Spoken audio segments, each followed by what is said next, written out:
I think it's time to color our masa. Are you ready? Yeah. Yeah, me too. We have in your kit 2 edible dyes, and they are made out of roots. They're And you all can eat them? Yes. They are all natural. One is turmeric root and one is beetroot. The turmeric is beautiful gold color. So can I show you first? So I'm gonna put this here. You're gonna look at me first and then you're gonna do yours, okay? So I'm gonna press a little bit and then look at that, I fold it, okay? Start to fold and pinch so the whole thing starts to get this beautiful yellow color. So, Chef, are you edible so we can eat this? Yes, you can definitely take a little bite.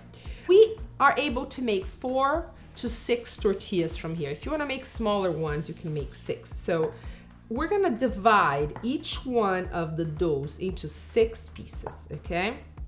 For each tortilla, we're gonna take 1 piece of pink, 1 piece of yellow. Chef Noemi, are you ready for yours? Yes? Okay, there you are. I'm gonna take mine.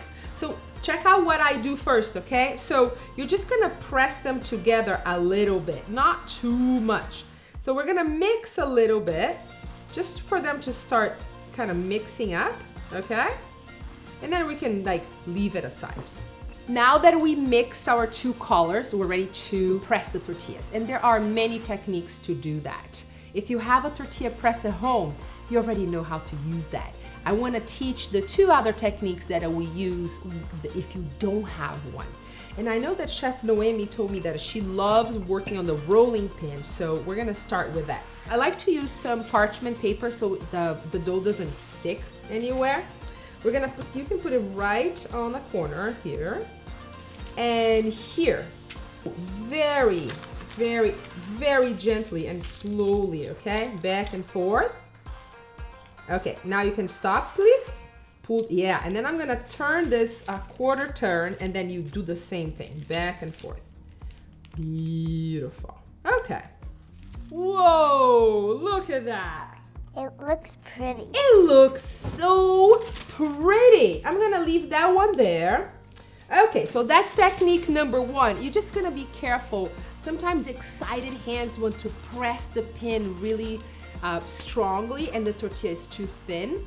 Make sure that it's at least like, I would say a 1/6 of an inch, so like 2-3 nickels stacked up, and that would be a nice thickness. So that's number 1. And then number 2, I like to use a Ziploc bag. We cut the side seams. Okay, beautiful. So check it out. We just, now it's like that. So we're gonna put 1 ball right in the middle, Chef. Thank you. Press a little bit. That's good. Looks beautiful. Okay, let's close this on top. You want a plate that doesn't have too high of a profile here. And then can you press this down with me? Ooh. Okay, are you ready to see if it worked? Yeah, it looks nice and round and just at the right thickness. If your plate has a little bit of a higher profile, after you have done that, you're welcome to roll the rolling pin a little bit. My tortilla today is gonna be a gordita, and a gordita is slightly fatter tortilla. I really like that a lot. You can make however tortilla you want. You can make however tortilla you want. Chef, do you wanna try this one all by yourself? Yeah. Beautiful. All right, so we put this in the middle. We press. And what do we do now? There you go. And we're gonna press our plate. I can press it by myself. Yes, all by yourself. Okay. Aha! Another one. So perfect. Look at my proud chef. Okay, so we keep moving on with that fun until we have all the tortillas pressed, and then we're gonna move on to actually cooking them. I'll see you back on the stove. Beautiful, we are at the stove to cook our tortillas. I like to use a heavy frying pan because it's the heat transfer is a lot more uniform than like a flimsy one. We also do a dry pan, okay? There's no need to put any oil in the pan to cook the tortillas. So you would ask me, how do I know if they're cooked or not? What you are looking for, number 1 is the edges of them, once they are cooked on one side, the edges start to lift just so slightly. So that's a subtle thing here. And then it's also okay for you to use a spatula and lift them up and see if they are already kind of like lifting without breaking.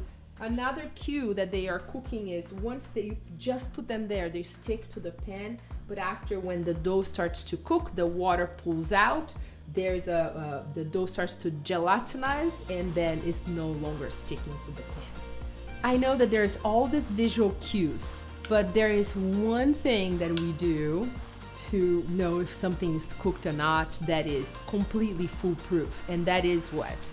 It's tasting, okay? All right, I'm gonna take the first one off. And you see there is like some like brown spots. That's always a good thing. It's almost there, and I love the gorditas because inside it gets a little creamy. So all right, so I think you got what it needs to happen. I'll meet you back on our table to enjoy these beautiful taco tangos together.